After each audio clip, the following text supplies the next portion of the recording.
বলেন, ইয়া আইয়ুহাল্লাযীনা আমানুত্তাকুল্লাহা হাক্কা তুকাতিহ, ও মুমিন তোমরা আল্লাহকে ভয় করো, ভয় করার মতো হক আদায় করে। ওয়ালা তামুতুন্না ইল্লা ওয়া আনতুম মুসলিমুন, মরণ লাগবে নি কেন? আল্লাহ সতর্কবাণী করে দিলেন, এই মুমিন, মুসলমান না হওয়া পর্যন্ত মরণের বিছানায় যাইও না, মৃত্যুবরণ করিও না। রহমতের নবী বলেন, আলা সাবধান হে উম্মত, কুল্লুকুম রাঈন, তোমরা প্রত্যেকেই দায়িত্বশীল, অকুল্লুকুম মাসউলুন আন রাইয়াতিহি, আল্লাহর কাছে দায়িত্বের কারণে জবাবদিহিতার কাঠগড়ায় দাঁড়াতে হবে, রেডি থাকো। নবীজি হাদিসটা শুনাইলেন, সাহাবায়ে কেরাম প্রশ্ন করলেন, ইয়া রাসূলুল্লাহ, দায়িত্বশীল কে কার উপর? নবীজি বিস্তারিত বলতে থাকলেন, দায়িত্বশীল কে? বলে অধীনস্থদের যিনি গার্ডিয়ান, তিনি অধীনস্থদের জন্য দায়িত্বশীল। প্রত্যেকটা সন্তান মা বাবার অধীন, প্রত্যেক মা বাবা সন্তানের উপরে দায়িত্বশীল, প্রত্যেক স্ত্রী স্বামীর অধীন, প্রত্যেক স্বামী স্ত্রীর জন্য দায়িত্বশীল, প্রত্যেক শিক্ষক ছাত্র ছাত্রীদের জন্য দায়িত্বশীল, মসজিদের মুসল্লিদের জন্য ইমাম খতিব দায়িত্বশীল। কমিটি না, এই মসজিদের মুসল্লিদের দায়িত্বশীল ইমাম এবং খতিব। তা কমিটি কেন? কমিটি দায়িত্বশীল বিল্ডিং এর। কিসের?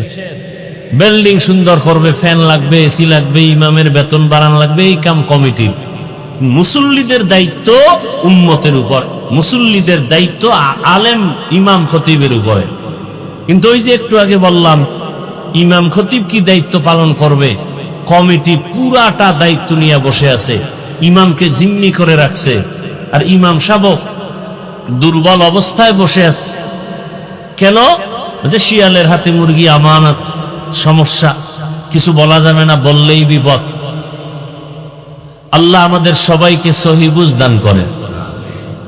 আর একজন সাহাবী জিজ্ঞাসা করলেন, ইয়া রাসূলুল্লাহ, অধীনস্থ যারা তাদের দায়িত্বশীল গার্ডিয়ান, আমার অধীনেও কেউ নাই, আমিও কারো অধীনে নেই, আমি একা, মা নাই, বাবা নাই, ছেলে মেয়ে স্ত্রী কিচ্ছু না, আমি একা, আমার কোনো দায়িত্ব আসেনি।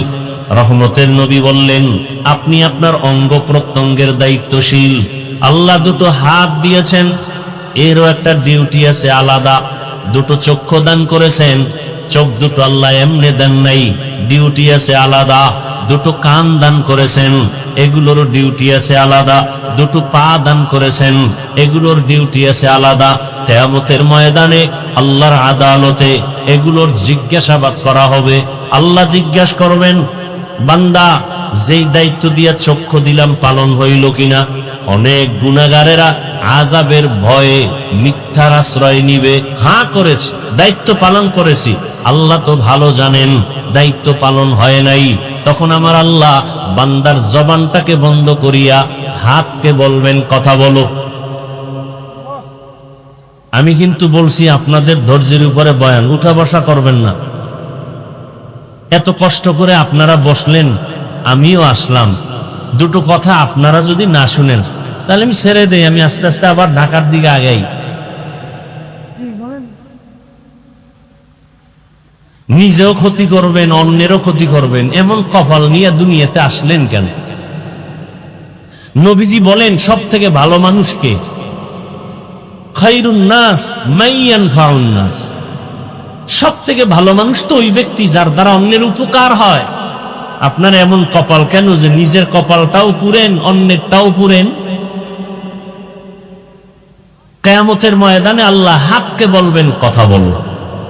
আল ইয়াউমা নাখতিমু আলা আফওয়াহিহিম ওয়া তুকাল্লিমুনা আইদিহিম ওয়া তাশহাদু আরজুলুহুম ওয়া তাশহাদু আরজুলুহুম বিমা কানু ইয়াকসিবুন।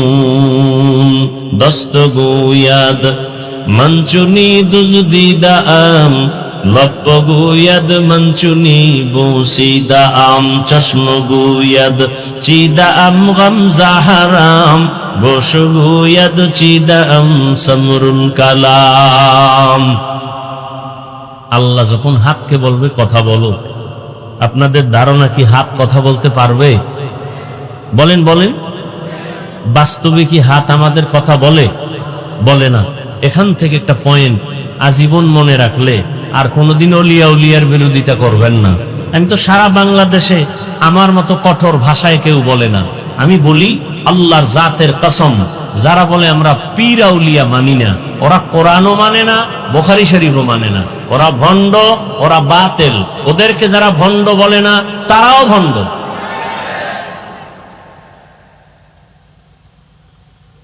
আল্লাহর জমিনে সব থেকে বড় দুশ্মন দুই দল। আল্লাহর জমিনে আল্লাহর বড় দুশ্মন কয় দল?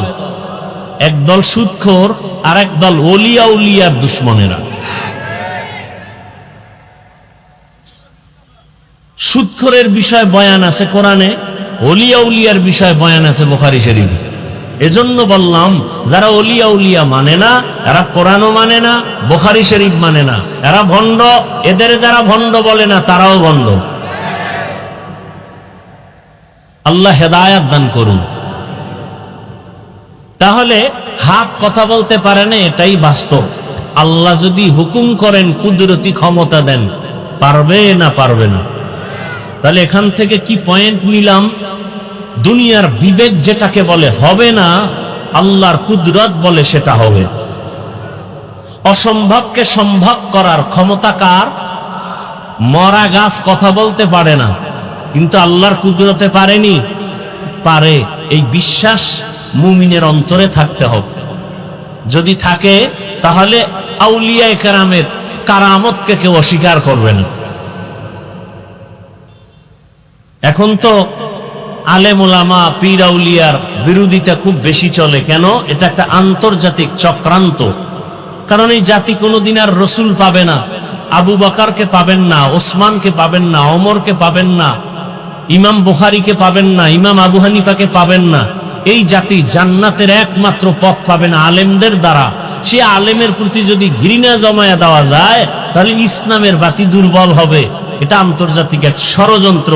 এজন্য আলেম ওলামার বিরোধিতা করাটা বড় একটা ষড়যন্ত্র, উম্মতকে দূরে সরাবার জন্য।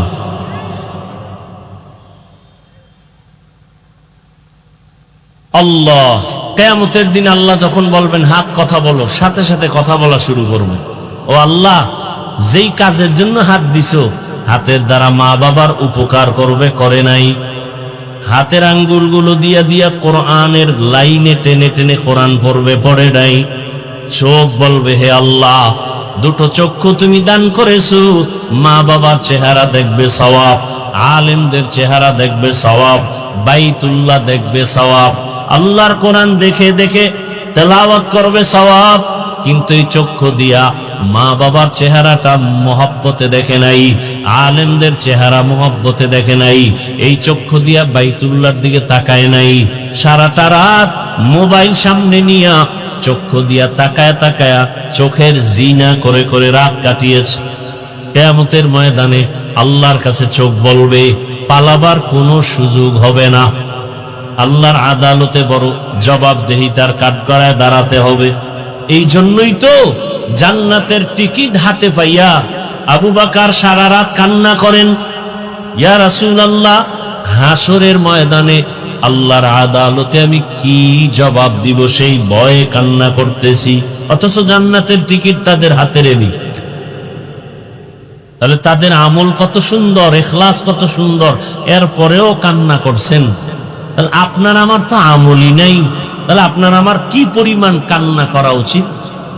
অথচ কান্না তো করি না, অন্যে যদি কাঁদে তাও পছন্দ করি না। অথচ সিলেটের মানুষের জন্য এবারাত উপদেশ যে মানুষ তোর কপাল খারাপ কেন, আল্লাহর আযাবের ভয়ে সিলেটের পাথর পাহাড় বেয়ে বেয়ে পানি পড়ে। আল্লাহর কোরআন বলে সিলেটের পাহাড়ের পাথরগুলো কাঁদে আযাবের ভয়ে। মানুষ কি তুমি এত খারাপ যে তোমার চোখে পানি নাই? আল্লাহ বলেন, সুম্মা কাসাত কুলুবুকুম মিন বাদি যালিকা ফাহিয়া কাল হিজারা আও আশাদ্দু কাসওয়া ওয়া ইন্না মিনাল হিজারাতি লামা ইয়াতাফাজ্জারু মিনহুল আনহার।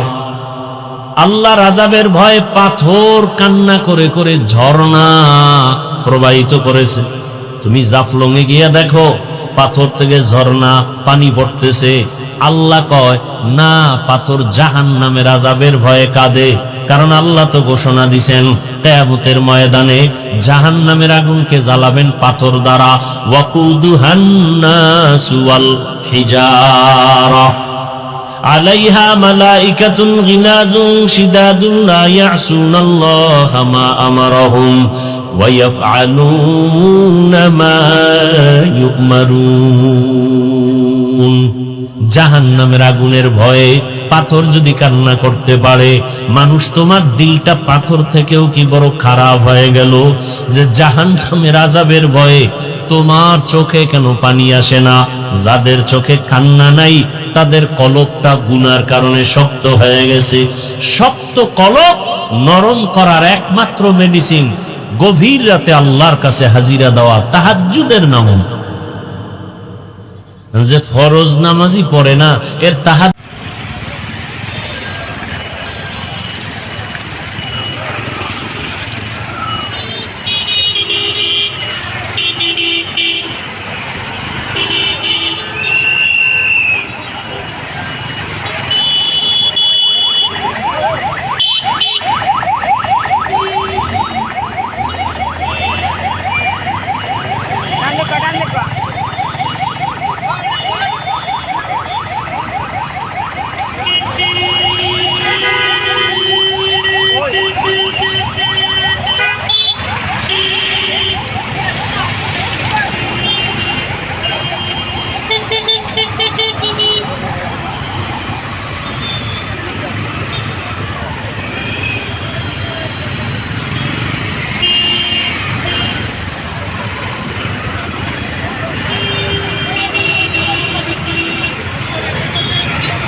জাতিসংঘের খবর নাই,